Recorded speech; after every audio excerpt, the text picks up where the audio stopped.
Everyone, j'ouvre maintenant la réunion. Bienvenue à la réunion numéro 3 du comité permanent. Welcome to meeting number 3 of the Standing Committee on Finance. In a hybrid format. And I would just like to remind participants of the following points. Before speaking, please wait until I recognize you by name. For those participating by video conference, please click on the microphone icon to activate your mic. And please mute yourself when you are not speaking. Je demanderai aux membres de lever la main si vous souhaitez parler, que votre présence. I would like to ask the members to raise your hand if you wish to speak, be you here in person or on Zoom. The committee clerk and I will do the best we can to maintain the consolidated speaking order. And all comments should be addressed through the chair. So with that, Mr. Garon, you have the floor. Thank you, Madam Chair. Good morning, everyone.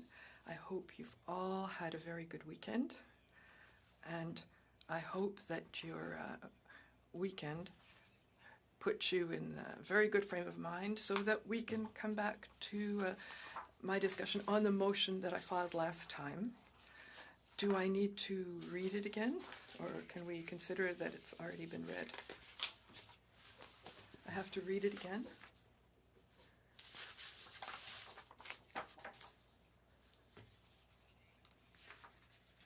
I want to file my motion again. So do we have a consent to continue the discussion?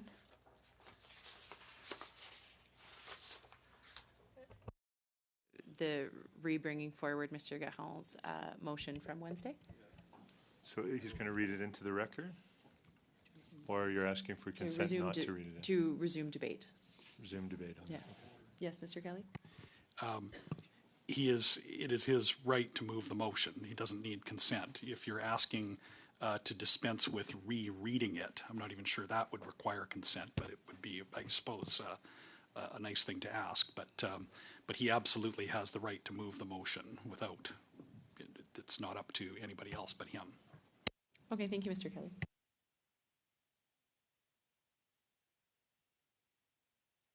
Thank you.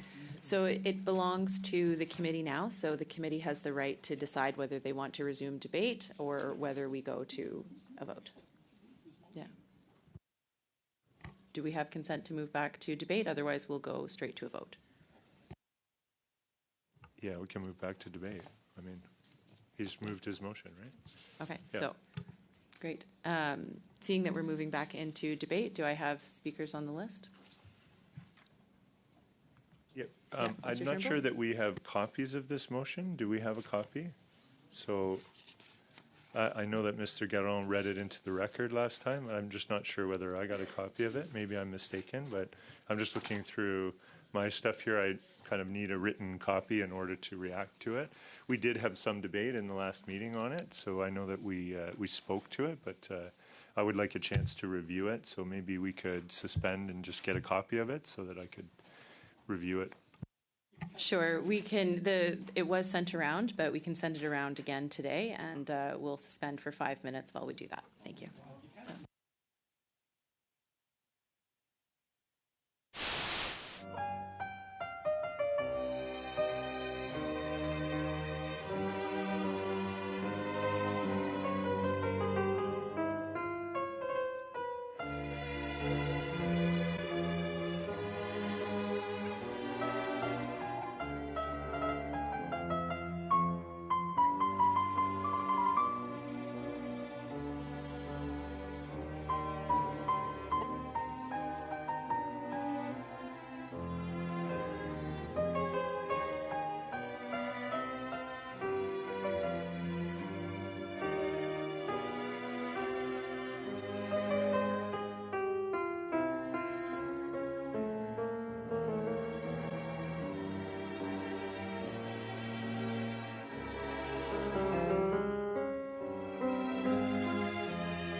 Resuming the meeting, Monsieur Garon, vous avez la parole?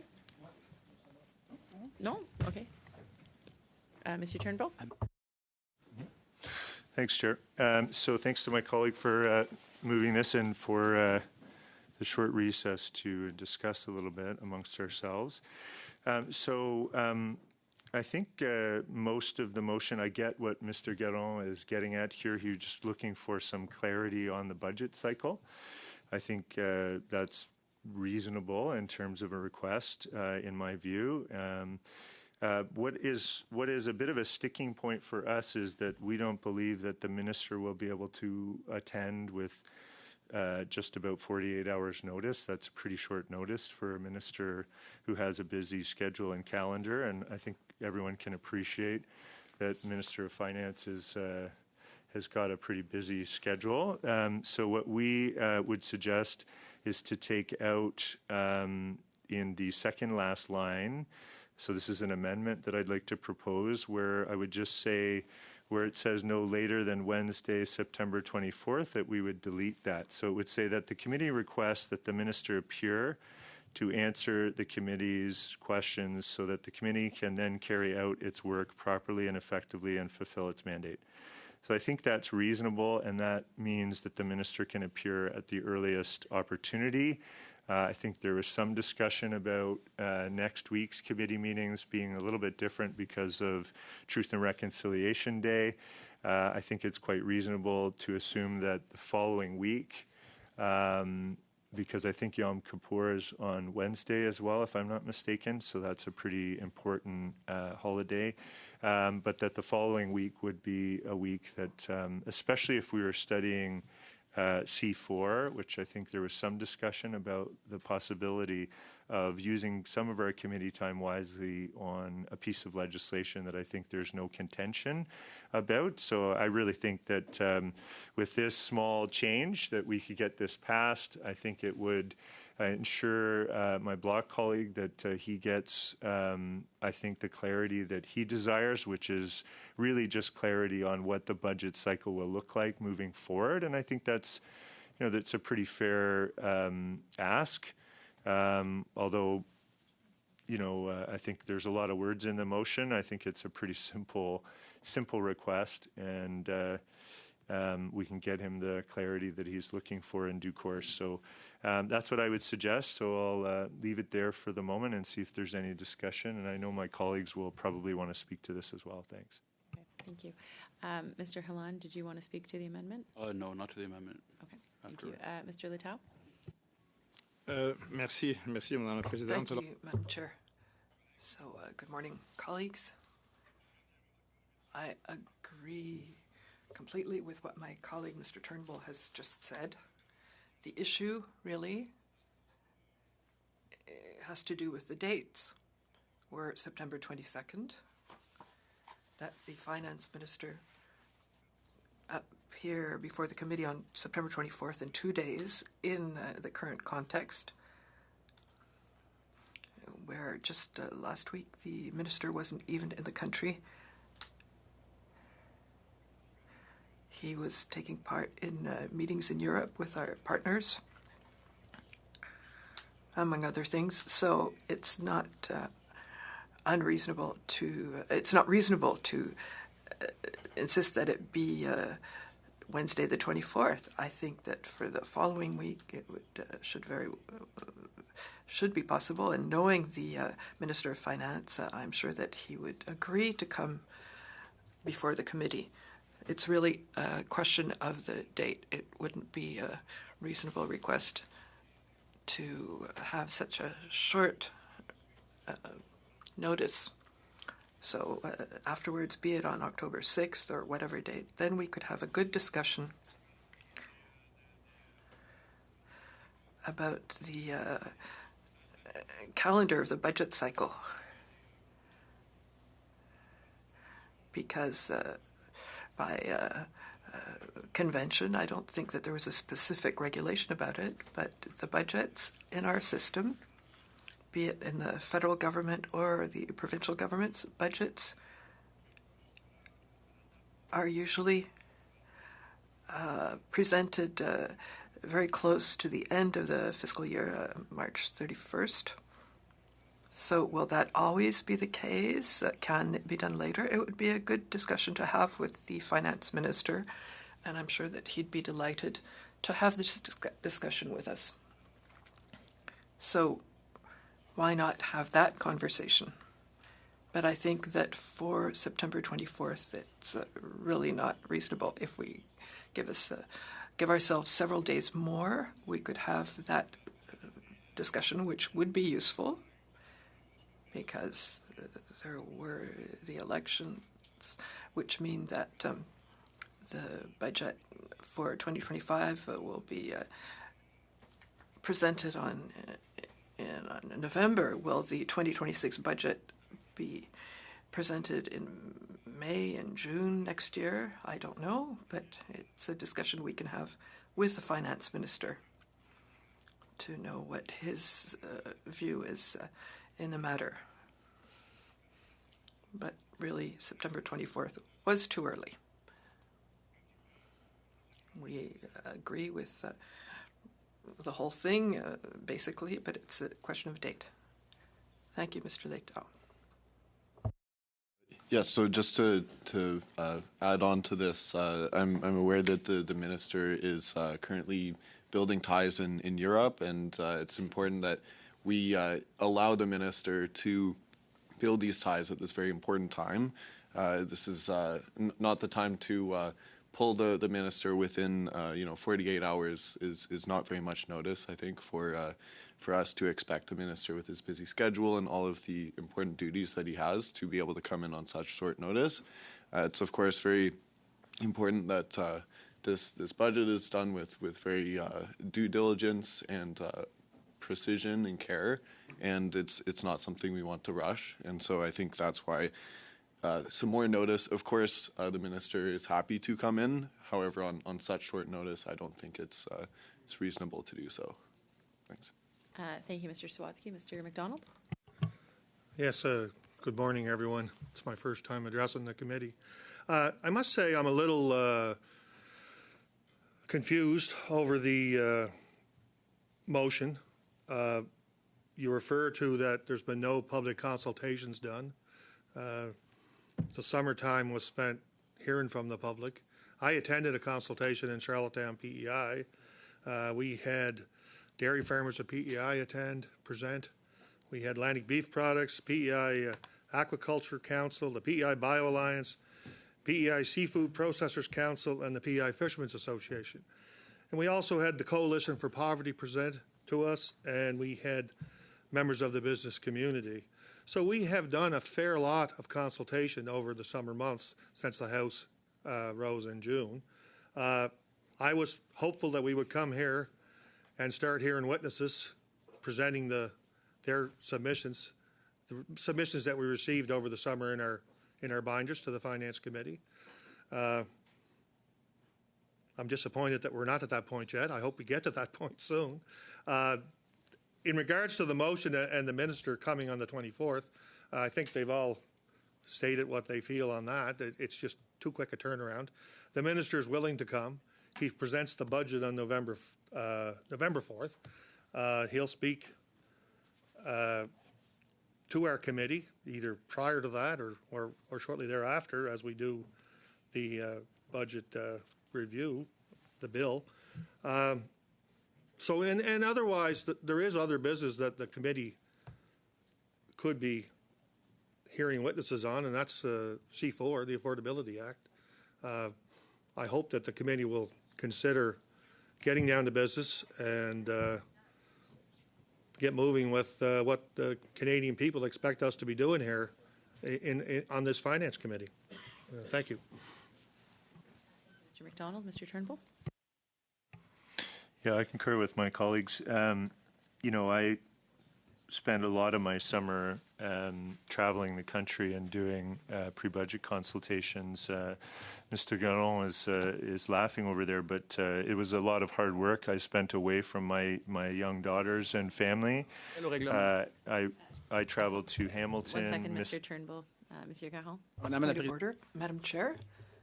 I'm sorry.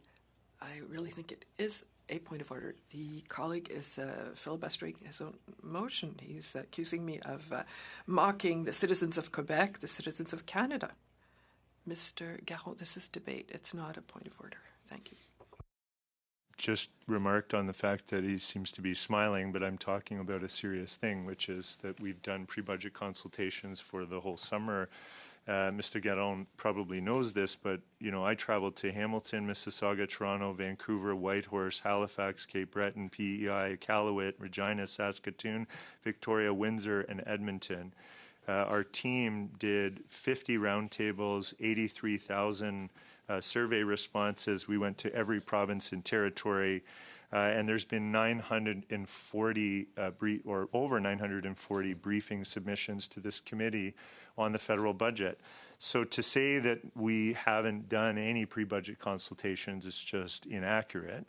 But I think the main point here is, like, there's reasonable and then there's unreasonable. We're trying to be very reasonable. We're even willing to vote in support of this motion, even though there's some partisan sort of rhetoric in it that I don't agree with. But in essence, there's really only one sticking point here. It's the committee could just invite the minister to come at his earliest opportunity. We're fairly confident that the minister, well, number one, we know the minister will want to come. It's not a matter of that. It's just that the Minister of Finance has quite a lot of work. He was in Copenhagen recently. Again, my colleague mentioned, Mr. Swatsky mentioned that he is deepening ties with the European Union, and we know how important that is right now for our country and our trade relationships to ensure that we can diversify trade in Canada, that we can move to more of a resilient economy rather than being reliant on predominantly one trading partner, which has, you know, been the case for quite a number of decades. I think the key here is there's reasonable requests and there's unreasonable requests. I feel like a Wednesday appearance from a minister, which is today, just to be clear, is the 22nd. So that's 2 days from now. So I understand that Mr. Garon would like to see the minister sooner rather than later. And we're saying, of course, the minister would like to appear and answer any questions the committee has and is more than willing to do that. It's just that, you know, and I've been around Parliament for 6 years. Often ministers have busy schedules. I think that's well acknowledged on committee, that sometimes they take up to 2, maybe more weeks sometimes to come to committee. And what we do is try to work with that and plan our time accordingly. My colleagues have mentioned, you know, we have a lot of important work to do in this committee. This is a clarification of a budget cycle moving forward that Mr. Garon would like. I'm not saying that it isn't important. I understand that it's important to him. I will say I haven't had one single constituent request on this. My constituents are more concerned with us getting C4 passed, getting the budget through committee, perhaps studying some of the impacts on our economy before the budget comes down, which I think could be very useful, and perhaps hearing from some of the witnesses, as I suggested in the last meeting, which I started us off trying to, again, be collaborative, because I actually mirrored one of the motions that Mr. Halan had put on notice, made some changes, had some discussion beforehand, was really trying to start us off on the right foot in terms of doing some work in this committee on pre-budget consultations. Even if we want to talk about economic security or economic sovereignty, I'm okay with whatever we name it. If we want to call it a pre-study or pre-budget consultations, I'm ambivalent. I don't care whatever the committee members want, but I want some witnesses to come before this committee from Quebec and to have them, speak to their perspectives on this federal budget. I think, to me, we're wasting valuable opportunities here by simply being unreasonable on a request. Wednesday, September 24th is the sticking point. Like, literally, I've just amended the motion to take that part out and for the committee to invite the minister to come at the earliest opportunity. You certainly have my commitment to ensuring that the minister comes to this committee, certainly at the earliest opportunity. I will do my very best to make that happen. And I know our minister is very, very competent when he comes to committee. He does a great job. He answers questions. He's forthright. He's even entertaining because he's such a bubbly personality. I would love to have him here. I always appreciate him when he appears at committee. And I think, we'll have him in short order, but it's about being reasonable, my friends. There's reasonable and unreasonable. What you're sticking on is, I believe, an unreasonable request. And I think in most committees that I've been on, whether it was PROC or the Agriculture and Agri-Food Committee, I was on HUMA for a long time. I've been on Finance Committee. I've been on Industry Committee with my colleague Jean-Denis Garon was on Industry Committee with me. I know he eventually changed his mind, didn't like the tribunal in the legislation, but we worked together for quite some time, with good rapport and good relations. But there was always an understanding that when ministers are invited to committee, that it may take a week or two or even longer sometimes to get them to committee. And that doesn't mean that they don't want to come. It doesn't mean they don't value Parliament. I hear sometimes opposition members say, well, the ministers don't want to come and do their duty in Parliament. That's not true. That's not the truth. The truth is the ministers are more than willing to come and answer for their files and their portfolios and be held to account by Parliament. It's just that you also have to balance other duties and responsibilities that the Canadian public expects of them. And I think that those are more than reasonable expectations. So a timeline that's reasonable is really the sticking point here. It would be great if we didn't. It seems as though, and I don't want to, assume the motivations for my colleagues, but to stick on such a pointed two days from now timeline just seems, and in general practice at committees, is definitely unreasonable. And I'm sure that many, many other committees, we could go back in the records and look, well, how long did it take for a Conservative minister to appear? How long did it take for, we could look back in history and see that oftentimes it takes 2 to 3 weeks to get a minister to appear. So is this partisan, just throwing things in the air to try to distract from the important work we have ahead? I don't know, but I don't want to speculate because I generally, hold my colleagues in high regard across the table, and I try to treat them with respect and to not assume negative motivations. But it's hard for me to understand why we would be so stuck on this Wednesday when certainly. A couple of weeks from now, if the committee had the minister here, why wouldn't that be sufficient? What is so important that we can't continue the important work of this committee, that we have to hang it up for meeting after meeting instead of agree on something where we could achieve consensus, have the minister appear, have Mr. Garon get the clarity that he desires, and move forward with important work that Canadians expect of us. So I don't want to waste our committee time. I feel like I'm being put in a position to have to speak to something I feel adamantly about, which is part of this, which is definitely an unreasonable request. Thank you. Thank you, Mr. Turnbull. Monsieur Garon, à vous la parole. Merci, Madame la Présidente. Thank you, Madam Chair. It's hard for me to not make the remark about my colleague, but I appreciate him. We work together, so but we don't agree on everything. I'm like to hear that he says he doesn't want to waste any of the Times Committee, whereas his colleagues and Mr. Turnbull have been wasting time filibustering for about 29 minutes. We probably don't have the same definition of smiling or laughing.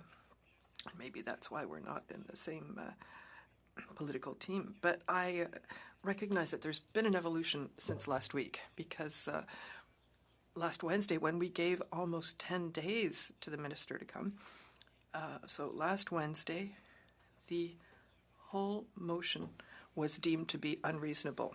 So I was saying that that's unacceptable, that we stop rushing to have witnesses when we're supposed to be studying the Budget Implementation Act. My colleague was saying that that was so unreasonable. With his long 6-year experience as a parliamentarian, he was able to confirm that in past years we continued to have witnesses in the pre-budget period before we went through the budget implementation.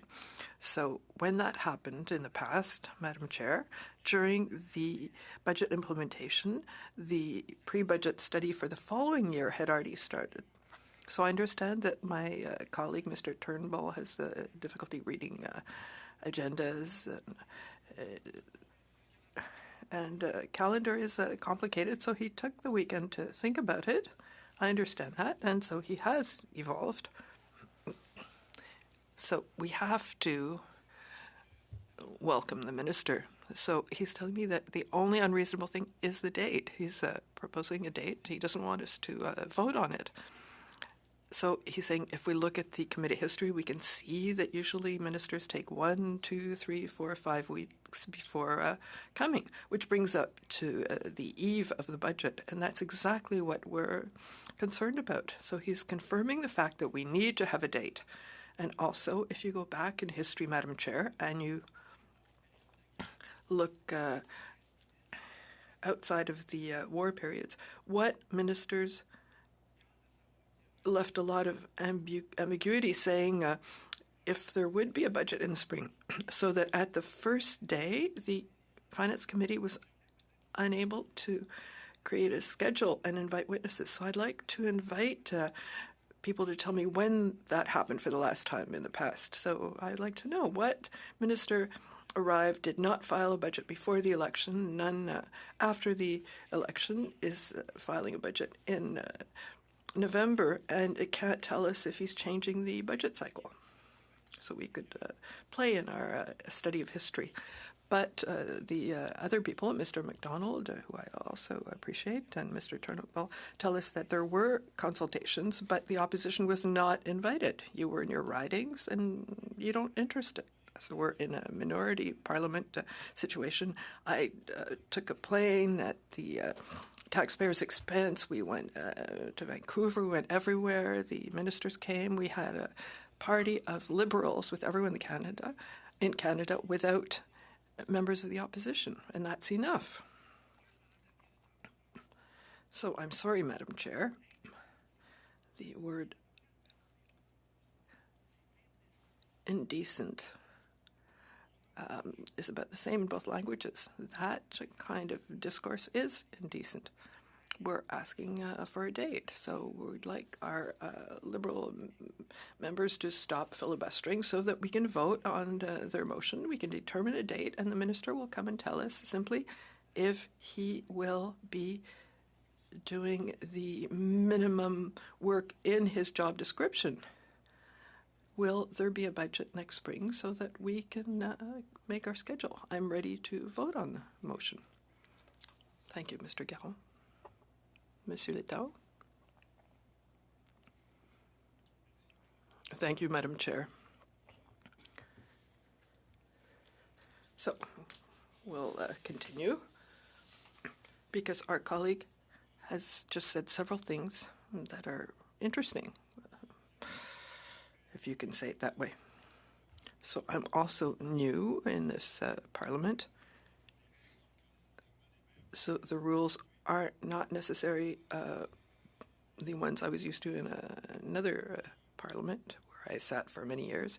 But in that other parliament, I never saw anything like this, where we tried to invite a minister to appear in committee, or a commission, as we called it in Quebec, with 2 days' notice. I find that unreasonable. So if it's not reasonable, we've already stated that we would agree that the minister come and that we might be able to talk to him about the next budget cycle and about all sorts of other things. But we only need a little more time so that the minister might be able to find time in his very, very busy agenda to come and see us, maybe the following week. But I think we all agree here in the committee that we want the minister to come. So I don't know why we're having this discussion, because we can find a date, but September 24th is not a date that is acceptable to my mind. The minister himself, very recently, last week, was in Europe, in Copenhagen, where he was discussing with his European peers about the geopolitical situation and what that means for the Canadian economy and for the world economy. And one of the things the minister mentioned that I'd like us to be able to understand is that the situation which we're facing currently in Canada and actually everywhere in terms of the world economic order is a little bit like 1945. We're coming out of a period of great distress, and we're trying to rebuild what our American neighbors unfortunately decided to destroy, which is the global economic order based on predictable rules. So how do we reorient ourselves? How do we find a new way of working together? All the countries that are like-minded, as our Prime Minister already said. So the situation is currently very complex, and it requires a bit of indulgence on the part of parliamentarians. So as to not give the minister 2 days' notice to come and appear before the committee. Maybe 10 days would be enough. Maybe one could be more flexible in that regard. I don't see why we can't do that. So our colleague, the MP from Mirabel, said that during the summer it was a big Liberal party that carried out pre-budget consultations among friends. I would have liked him to be present at some of these consultations that we held in Quebec, and it was not a party of friends. The discussions were interesting and significant, but we would like it if these groups could come here and present themselves, their views before the committee, and tell us what they had stated in their brief that they presented us. And again, the world in which we're currently living is very complex and requires decisions and actions that are also complex. And all of that requires time and reflection. So I don't think that it's unreasonable for us to insist that this meeting with the finance minister happen a few days after September 24th. I don't know why it's being so strongly insisted that it be on September 24th. So I'm a bit flummoxed by this, but it's really too bad, because we'd like to talk about the pre-budget period, but also Bill C4.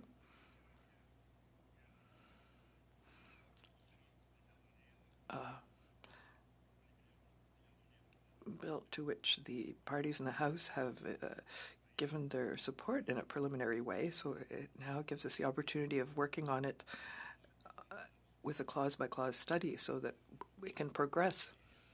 I remember that we even discussed it amongst the colleagues, that there are a few aspects of C4 that would that could be adjusted. We're ready to discuss that. We could go forward with that work, so I don't understand why we can't walk and chew gum at the same time.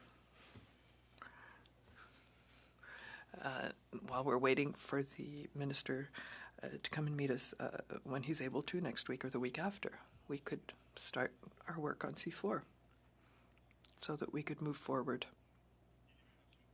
in our discussions, which is very important.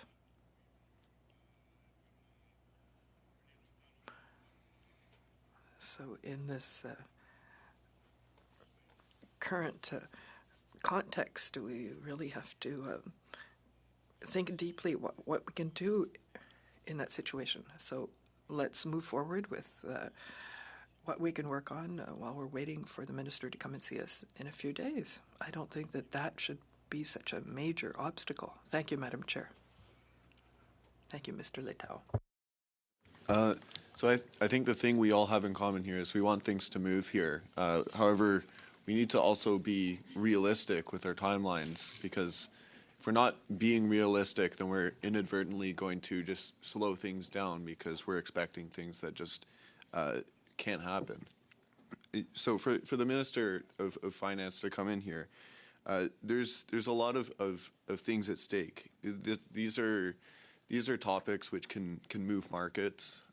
This is very, very sensitive information, and it's important that the adequate time is given to prepare any kind of documents, confidentiality reviews.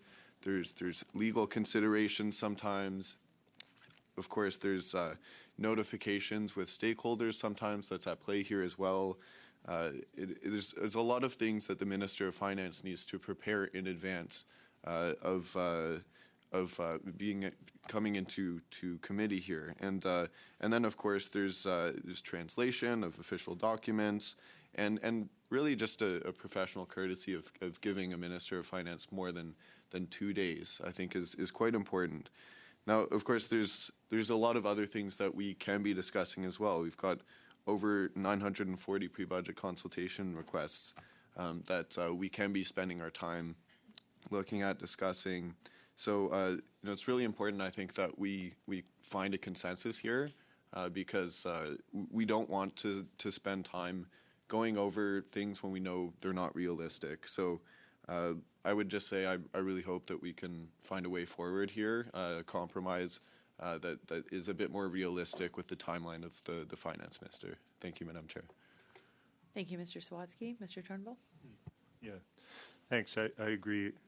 Violently agree with Mr. Sawatsky as usual, but and all my colleagues on this side, I think, are trying to, I think, put our best foot forward and express to our colleagues across the way of how reasonable we're trying to be in, essentially saying that this motion that Mr. Garon put forward is a reasonable request with one slight hang-up, which is sort of a minor detail, which is a date that's embedded into it, which we know the minister cannot appear by that date, which is this Wednesday. It's 2 days away. I mean, I think it's pretty well known around here, and I don't want to insult my colleagues at all to suggest that they haven't been around long enough to know this, but I think they literally have, which is that ministers often take a little longer than 2 days to clear their calendar and prep and come to committee. And so I think it's, just, I think someone said professional courtesy, and I think that that's a good term for it. with high-profile ministers such as the Minister of Finance for Canada. You know, you can imagine that the minister has been all over Canada and the world. And right now, obviously, Canada is at a pivotal moment where, you know, there's a lot at stake for our economy. We see our country being subjected to unjustified tariffs from our southern neighbors who'd been, you know, our most trusted ally and trade partner for many, many decades. And we're now in this moment where we really need to defend our economy. And so, you know, you've seen the Prime Minister and the Minister of Finance and other ministers who have key portfolios traveling the world and demonstrating very, I think, publicly their commitment to shoring up and strengthening relationships and economic ties with other countries such that we can replace some of the demand for our exports with other trade relationships, and that can be very beneficial for Canada. You know, I think those conversations are really the forefront of the government's approach to strengthening and building the strongest economy in the G7 in Canada, which is our commitment. It's what we won the last election on. It's certainly a message that's resonated across Canada in every pre-budget consultation that I had the opportunity to host and facilitate. The Canadians are stepping up and interested in feeding into the federal budget making process. And that was clear from the hundreds of conversations that we had over the summer. And it's, you know, it would be great if this committee would hear from some of those witnesses, because there's so many thoughts and suggestions and ideas. Some of them are not even costly, which is something that I really appreciate, especially at this moment in time where, yes, we're going to be making generational investments in housing, defense, and infrastructure, but we also see Canadians coming forward with proposals and ideas for how we can do things better, how we can tweak programs or investment tax credits or, you know, the Indigenous Loan Guarantee Program so that these things can be more successful. So there's a recognition that some of these things work well, but if only we had these small regulatory or even legislative changes in some cases, we would get further faster. We would enable the partners and strategic relationships across the country that we already have to move faster and be more effective and get more results for Canadians. I have many, many examples of these conversations that I've had, and you know, it's, you know, to me, you know, it's technical things associated with some of our investment tax credits, for example, where if we were to tweak or change those ever so slightly, there would be some technology or application of green technology for mining or for the nuclear industry or for the battery storage industry, or even within the petroleum producers who have said that those investment tax credits are key for them to decarbonize their operations.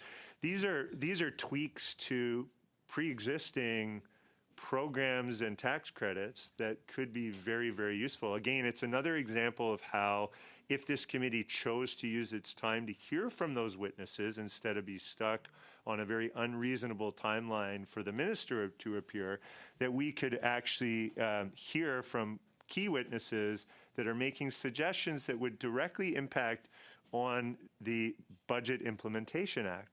The Budget Implementation Act, for all the Canadians that are watching, I know there's not that many, but if you are watching, the Budget Implementation Act is the bill that goes along with the federal budget.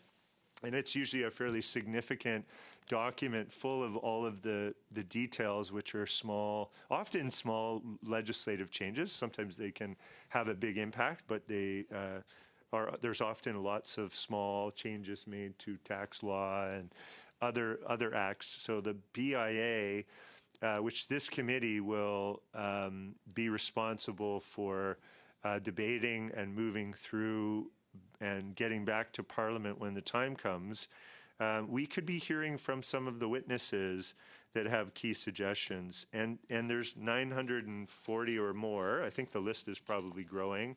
I don't know, Madam Chair, have we received any more briefings to the committee other than the 940? So there's 940 groups, and some of them are jointly submitted. So it's actually could be 3 or 4 groups in each case that have prepared, that have taken the time. And I'm sure many of them are from Quebec as well. I see the University of Sherbrooke here. So we're essentially, like, would be great to have some of them come before the committee and make their submissions in public here at a committee hearing. And I know many of them expressed the desire to do so. So there's the Black Opportunity Fund, Food Secure Canada, an organization that I've known for a long time. The Conservatives mention food insecurity regularly in question period. It would be great to hear the thoughts and views of the national organization that studies and has been advocating for policy change for decades, named Food Secure Canada, a fantastic organization in Canada here that can talk about how to end food insecurity in Canada. There's so many groups on this list that I would love to hear from. Breakfast Clubs of Canada is a great advocate for the National School Food Program and probably have good advice for us on how we could continue to roll out and improve the delivery of that essential program now that our government made the commitment of $1 billion over 5 years to feed over 400,000 more kids per year. I mean, these inputs of suggestions, Summer Lunch Plus, it's another organization that I know well. Oh, and there's another one, The Grocer. They've started essentially vertical grow operations in containers, in shipping containers, and they're expanding across Canada because they've actually been able to decrease the price of food in northern and remote communities. There's a solution for food insecurity. But the committee members here don't seem to want to hear from those witnesses. They would rather get stuck on a 2-day timeline, which is completely unreasonable for a minister to appear within 2 days, rather than hear from 940 potential, and it's actually more than that because many of these, again, are group or joint submissions. So you could have 3 or 4 groups. Here's a number, Thrive Impact Fund, Purple and Scale Collaborative. These groups I actually know from out in the BC area, and they're doing fantastic work, again, in food insecurity and using unique financial models and innovations to scale up solutions to food insecurity. I mean, these would be great to hear from. There's so many others here which would be really helpful for us to hear from. And I would really value their input. So I want them to know, if any of them are watching, that on this side of the table, we really value those witnesses and what they have to say. And we'd love to make time in this committee, if the opposition members were willing to study some things, we would love to hear from some of these witnesses. I think, we're wasting an incredible opportunity here to hear from witnesses that could feed directly into the Budget Implementation Act, and consideration of that is still ongoing, I assure you. Co-ops and Mutuals Canada, I know they have a event on the Hill tomorrow. Our credit unions like Desjardins and Van City and many of the others, Meridian, they do incredible work, a lot of it in community finance.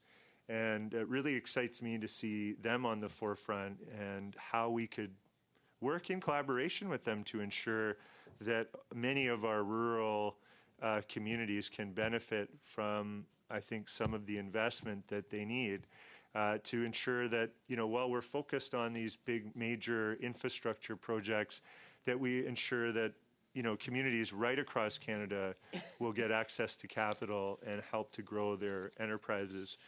Agriculture, I know, is a topic that I'm really interested in, and to see how we can do an even better job of working with our credit unions. They do a lot of the lending to our agricultural and agri-food businesses.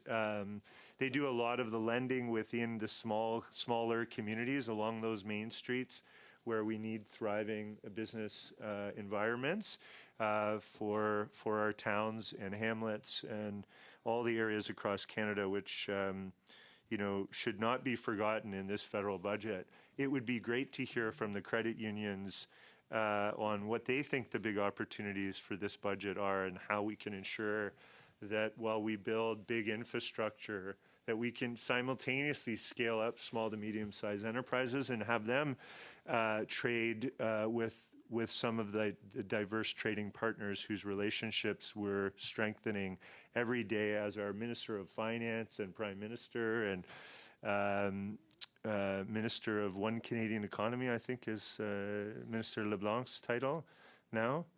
And I think he's now gotten another portfolio. But, the work that our ministers are doing internationally is incredible to strengthen those relationships. I note that the Prime Minister, I believe, was in conversations with some of the countries in Africa just recently. I think I saw a notice about that. So another set of very important trading partners for Canada to continue to diversify. So I really hope that the committee can get back on track, that we can have a reasonable timeline, that my colleagues across the way will come to their senses and merely just accept a reasonable request to have the minister appear, which we're more than willing to pass and move forward.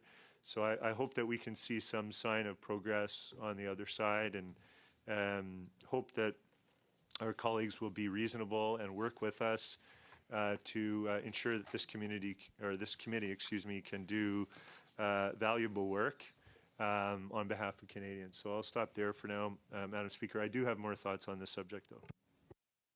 Thank you, Mr. Turnbull. Mr. Littell. Merci, Madame la Présidente. Alors, écoutez, Thank you, Madam Chair. So we're still in the same place.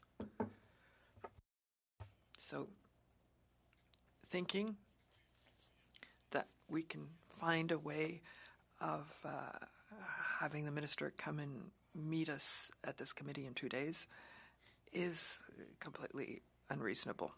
I'll give you an example. If we look at what the finance minister did just last week between September 17th and 20th, there was the meeting in Europe, the ECOFIN, with ministers of the economy and ministers of finance of the European countries, a very important meeting for us in Canada.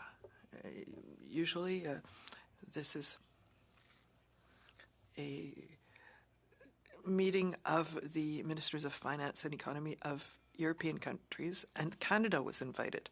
So it's very important for us. It was extremely important that the finance minister be well prepared when he presented himself at the meeting. And we have to not forget that the first trip that our minister made when he was sworn in as a Minister of Finance was to Europe and to the UK. So we really want to strengthen our economic and diplomatic relationships with our European partners. And so such a meeting was extremely important for Canada, for the finance minister who went to Copenhagen to take part in this meeting. Taking part is not just listening to other people, but also participating actively in the discussions of finding solutions together with the European partners. Because it's already been said, the world we're living in now is very different from the world before November 2024, the American elections, the new administration coming into power. So we have to prepare ourselves to be better organized, to be able to deal with this new world. The government is working at this. The finance minister is at the heart of these work. He will certainly come and meet us here, but 2 days' notice, is not reasonable.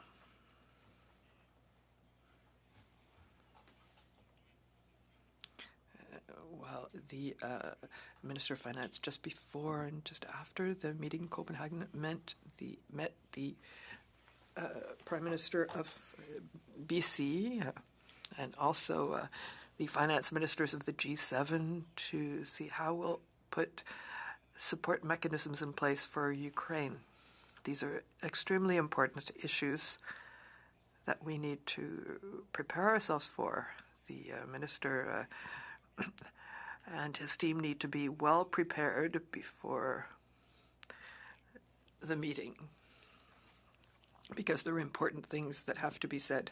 So it's in that whirlwind of activity that the minister will come and see us. And he will come to see us, but 2 days is not reasonable, which brings me back to saying that maybe if we're saying that, we're trying to delay the process of analyzing Bill C4. Everyone seems to agree about C4, but given that we're not able to move forward to the study and finalizing C4, are we really in such solid agreement?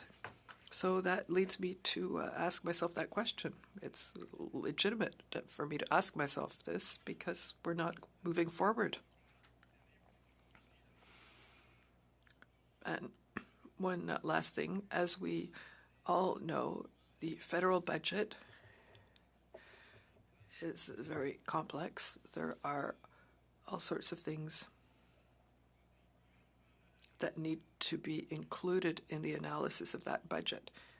It's not just anticipating the expenses and the income, but also providing an orientation about the new ways of working, the new pathways we'll be adopting for the next year and the years after that. Because previously we were working with very clear rules in terms of international trade.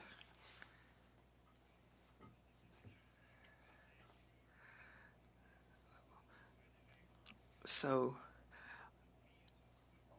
our discussions were based on rules that were understood by everyone. But these particular negotiations are going on in a much more complex context. Sometimes our minister has informal discussions with Scott Bessent, the Treasury Secretary of the U.S., because we're trying to find a minimum of understanding with our American neighbors. And it's also been announced that we will begin the process of consultations for the review of the Canada-US-Mexico agreement, the CUSMA. So Canada will also be beginning this review process as to what we would wish to see in this new version of the agreement, which will be negotiated in 2026 with the U.S. So that's extremely important. The finance minister has a very important role to play in that process of review of the CUSMA. So for all these reasons, again, it's completely reasonable to ask a few more days before the finance minister comes to see us. The 24th is 48 hours.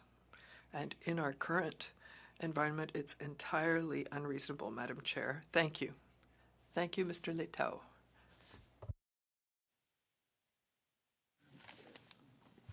You hear me okay? Yeah. Okay. To the members opposite, I'm feeling like I'm not fulfilling my commitment to my constituents. I really want to get to work. I hope that we can find common ground on the date the finance minister can appear.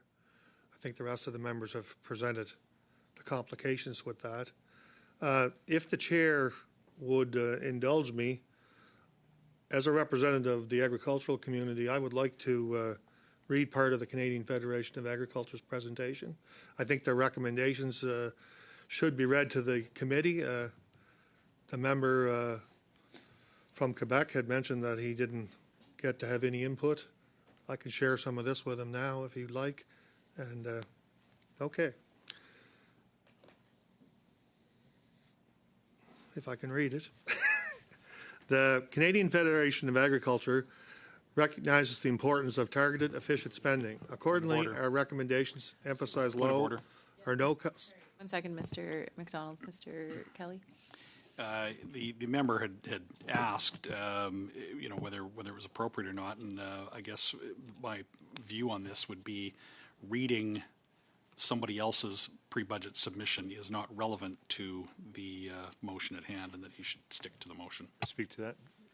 Mr. Turnbull? So on the same point of order, so I've been in this committee, in this very room, when many members opposite had read things into the record when they had a chance to have the floor.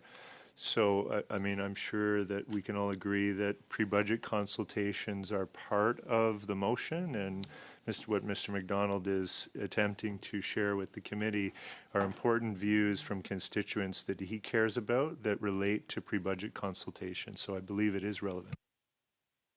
Mr. Kelly? The motion, what we are debating right now is the amendment to the motion. We are debating whether or not to delete the words no later than Wednesday, September 24th. I don't believe there's anything possibly relevant to the debate about deleting the words no later than Wednesday, September 24th in an agriculture stakeholder submission to committee. And typically when people read into the record, it's not the reading of the record that's the objection, it's the relevance. But I'll leave it in your hands to rule on this, Chair.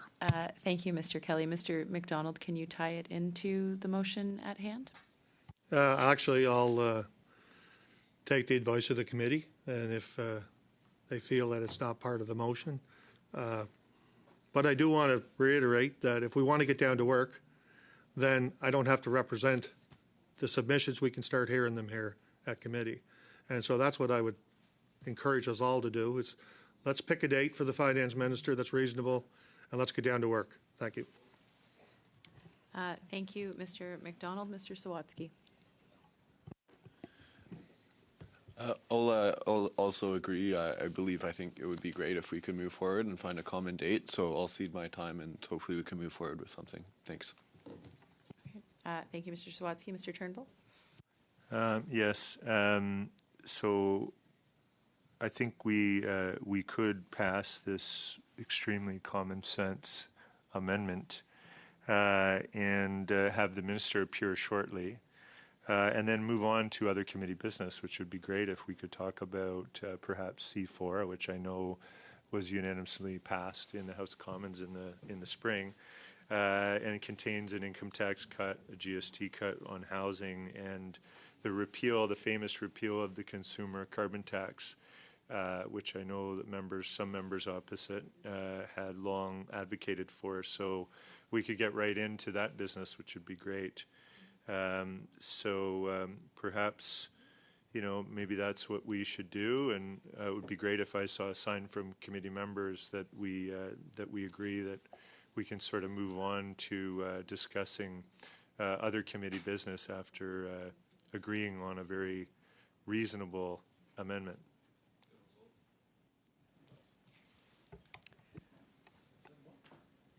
Okay.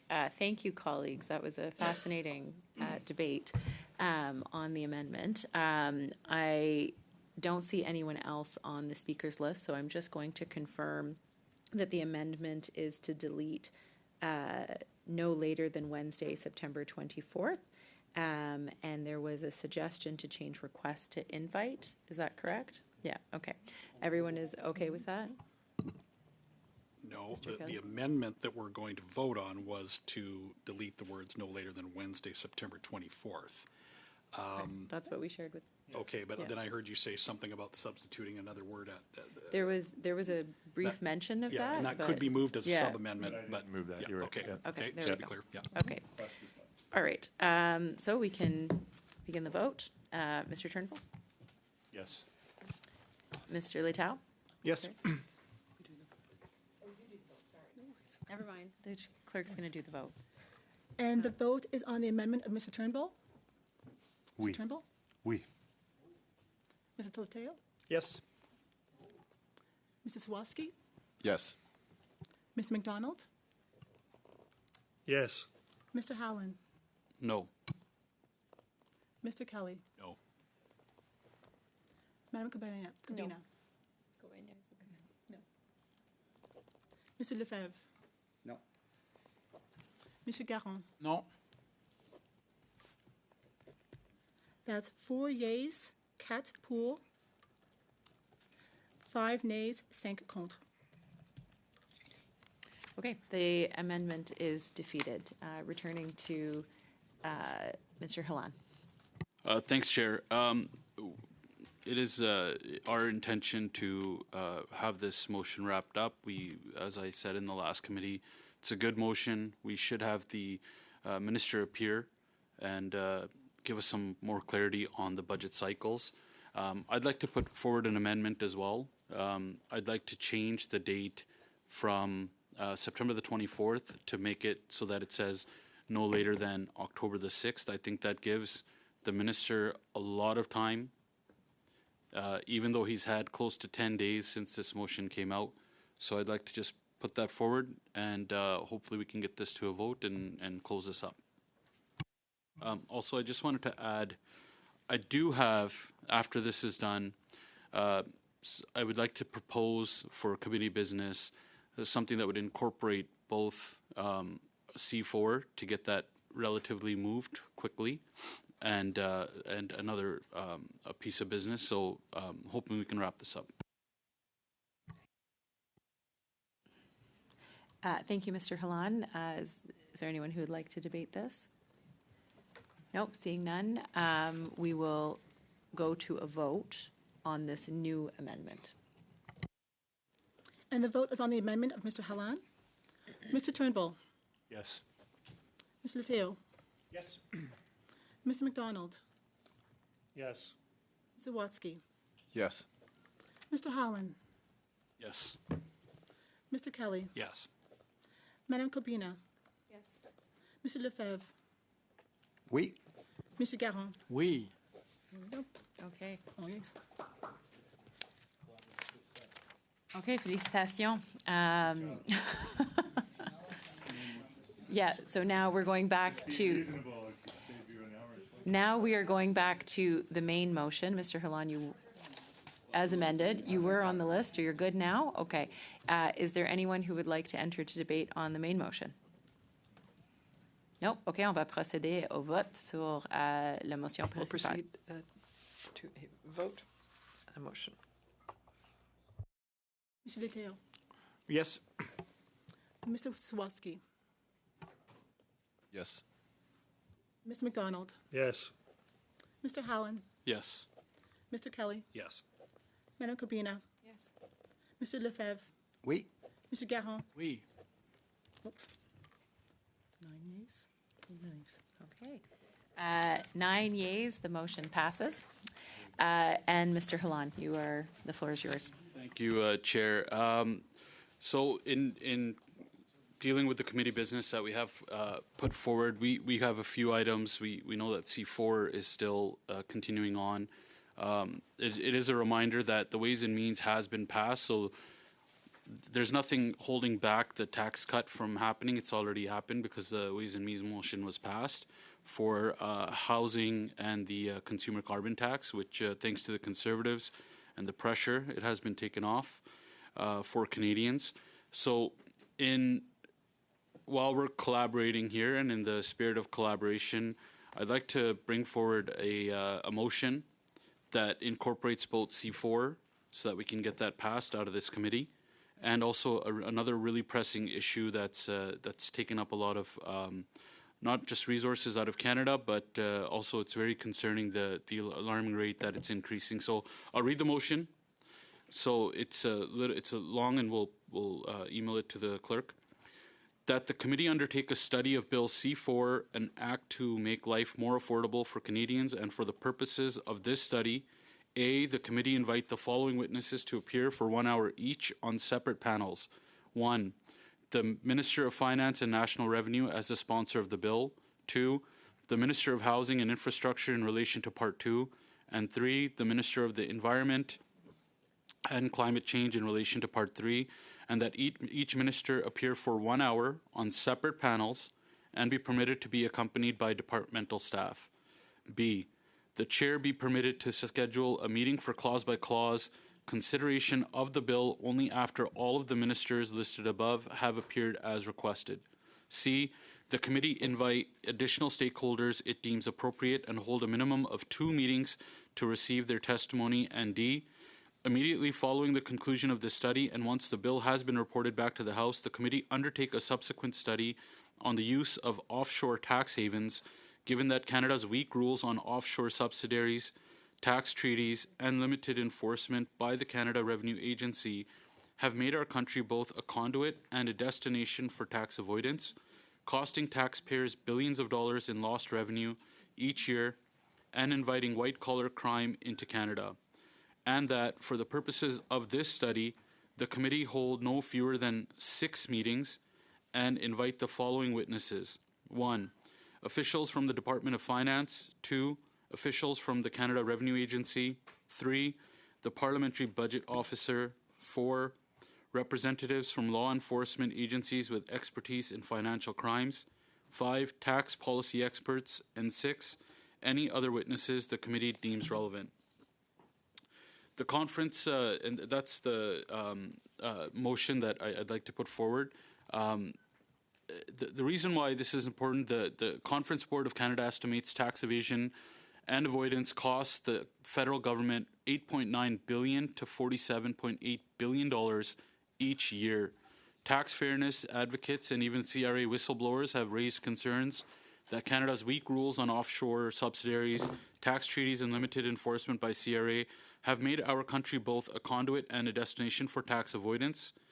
We've seen the liberal crime wave and weak enforcement of anti-money laundering rules that don't help either. We've had officials testify at this committee that even though they catch the people either money laundering or committing these crimes, but the enforcement is not there.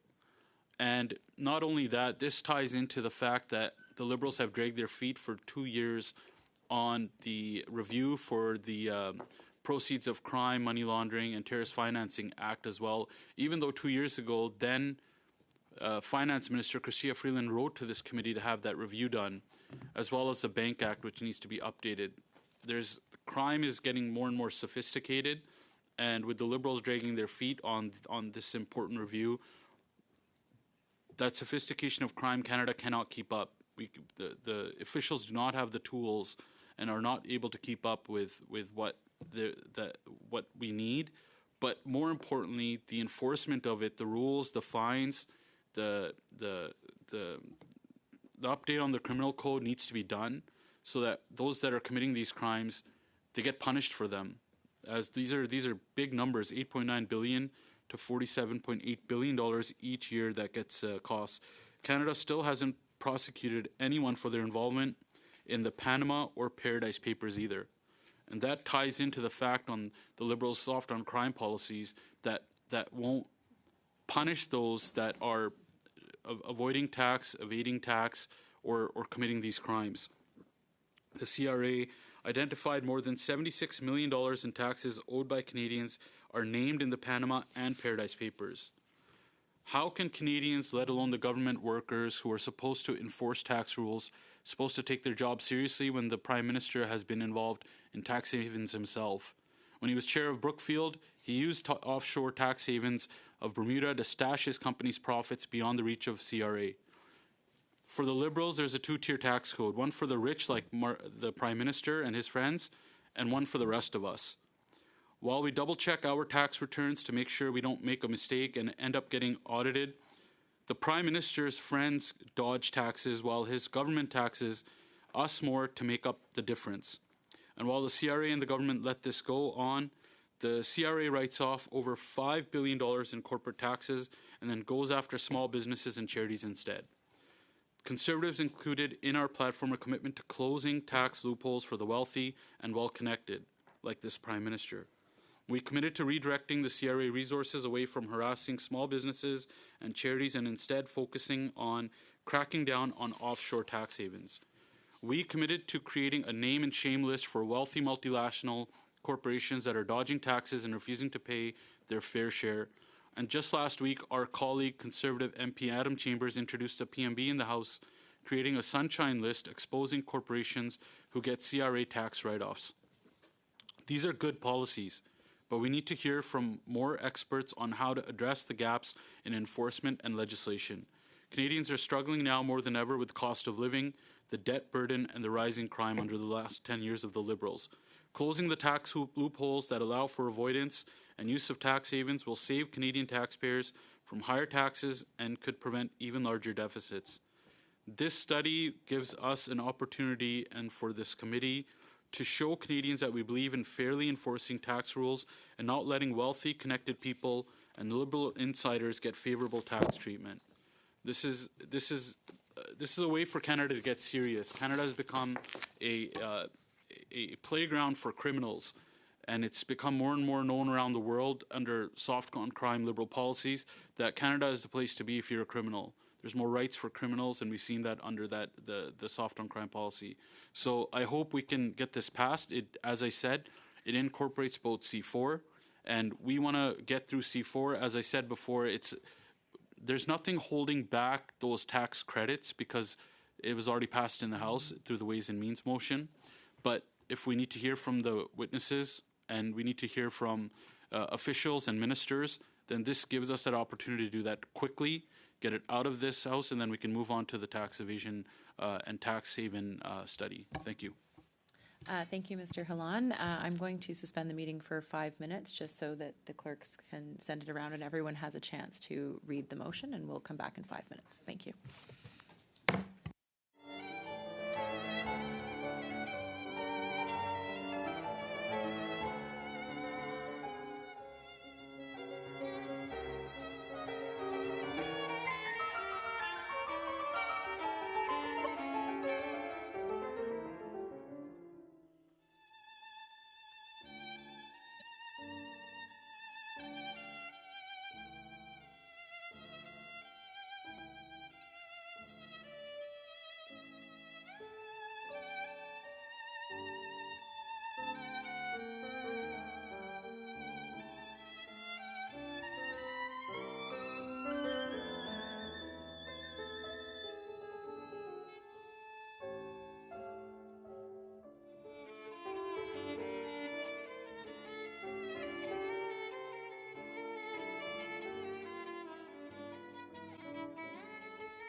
The meeting. Yeah, so Monsieur Garon, you were next on the speaking list.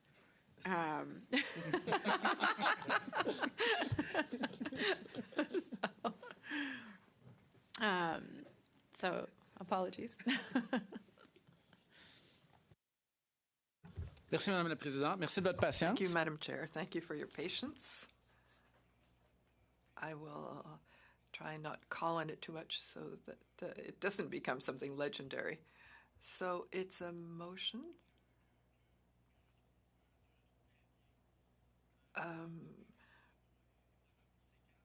for C4. We prefer to do a clause-by-clause study, but we know that the Ways and Means process means the policy's already been applied, so it's already happened in the past that the government manages its Ways and Means motions in a inadequate way. So the Canada Revenue agency that's already confused in its internal affairs has difficulty managing tax policies that are applied by Ways and Means. So it's good to do a clause-by-clause study. It's good to have ministers come. I think it was passed on division in the House, so I think a lot of points will be consensual. In terms of tax havens, the where the bloc has been recognized on internationally in terms of tax havens, I think the CRA is fallen behind and does work that needs to be questioned on that. We think of KPMG, the aggressive tax avoidance strategies by KPMG, which led to criminal accusations, criminal charges in the U.S. But here it was the object of secret agreement with CRA. Now, we have a minister responsible for CRA. Before that, Madame Leboutier would tell us that CRA was independent, so it was like a virus she didn't want to touch. And then Ms. Bibeau was punished by being appointed Minister of CRA. And now we have a true minister who's asking CRA for a 100-day plan. So before, we were telling Ms. Leboutier she could initiate an inquiry.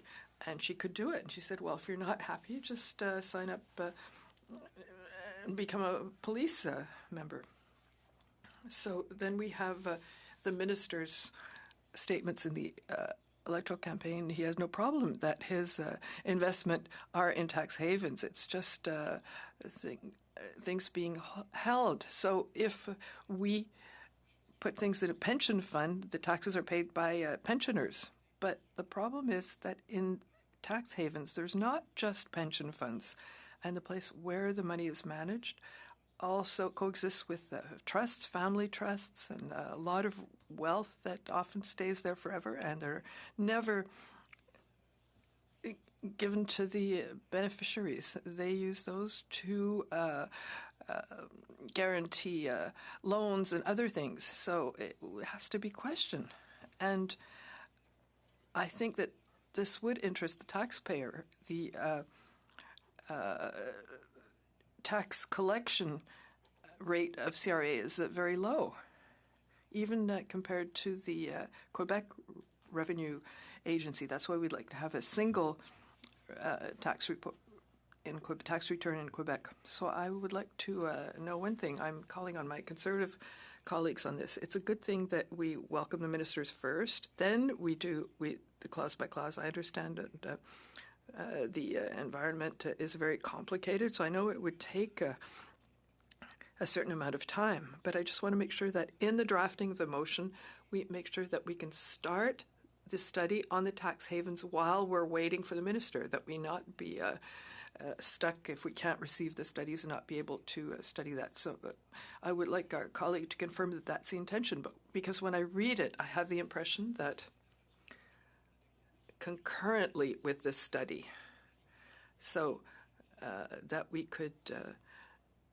while we're waiting for the minister, start the study of tax havens. Okay, Mr. Halan. Thank you for bringing that up, Mr. Garon. That is the intention, that so the committee continues its business. Previously in this committee, we've had like simultaneously different studies going on at the same time, one after the other. But it is my intention that the committee doesn't come to a halt until the ministers do appear here for C4. We can get started on the tax haven study. I'll look to the clerk for a confirmation if that needs to be added into there, or if, how does that work when it comes to committee? Yeah, thank you, Mr. Turnbull. I noticed the language. It says immediately following the conclusion of this study, and once the bill has been reported back to the House, the committee undertake a subsequent study. That definitely implies that the one has to be finished before the other begins. So to Mr. Garon's point, maybe we want to clarify the language there if the intention is to kind of do them concurrently, or to have, if the committee can't move forward on something related to C4, that it can fill a portion of the time with some work on the tax haven study. Okay, thank you, Mr. Turnbull. Mr. Kelly, you're next on the speakers list if you wanted.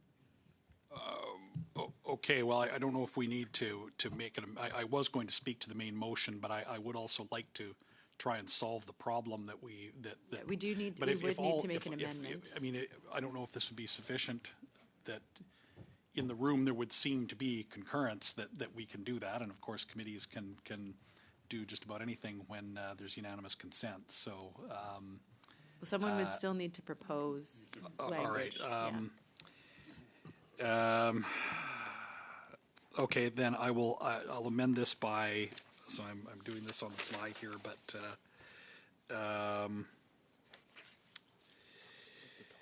Immediately following the conclusion of this. yeah,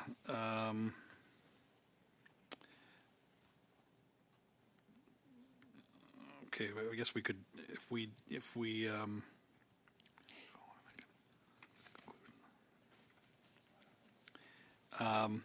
how about E? Notwithstanding D, if scheduling of witnesses, let's let me think about this. Would, Okay, I'll would we like to suspend for 2 minutes to come up with language and come back? I would consent to that. Okay, Yes. let's do that. All right, suspend for 2 minutes.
Mr. Kelly, let's hear it.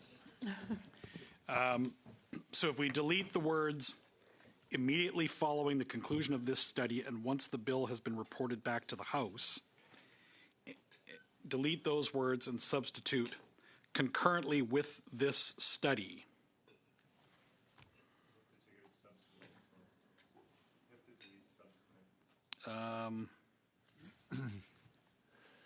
I would suggest deleting subsequent. Right, Yeah. yes, correct.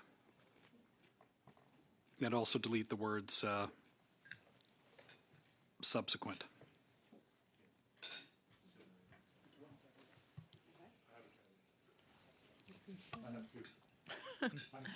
Okay, hold on. Okay, And so I I'm just gonna, yeah, so we're gonna, what you're proposing is under section D, to delete immediately following the conclusion of the study, and once the bill has been reported back to the House, replacing it with concurrently with this study, and then after the committee undertake delete subsequent study. That's correct? Okay. I then have Monsieur Garon and then Mr. Turnbull. Okay, all right, speaking on the sub-amendments, because I was next on your list to speak to the motion, so. Correct, Okay. but they are speaking on this, they both raised their Yep. hand on this suggested Yeah. amendment. Well, I also do have the floor. I could speak to the sub-amendment. Oh, but sure, I- if you I want don't, to, I wasn't, sorry. I don't think thought I you were need done. to. I hope that all members, this seems to be what we all agree Would you like to and carry, I'll- would you like to add anything further? Well, no, it's just on, well, okay, it'll take me a minute on the because the sub-amendment, or the amendment is, it's still germane to it. It's the importance of both of these studies. Yes, we have a responsibility. I wanted to be clear that, yes, we have a responsibility as a committee to undertake a clause by clause on this. We're not trying to rush through anything on C4. It has taken effect, but yes, Monsieur Guérin is correct that that the CRA has a history of, and the Department of Finance as well, have a history of not implementing that which is voted. And I could go to the Larry Maguire's private members bill that the Finance Department wouldn't implement, and the chaos that we had around the capital gains tax that was proposed. But on the tax evasion issue is also extraordinarily important. The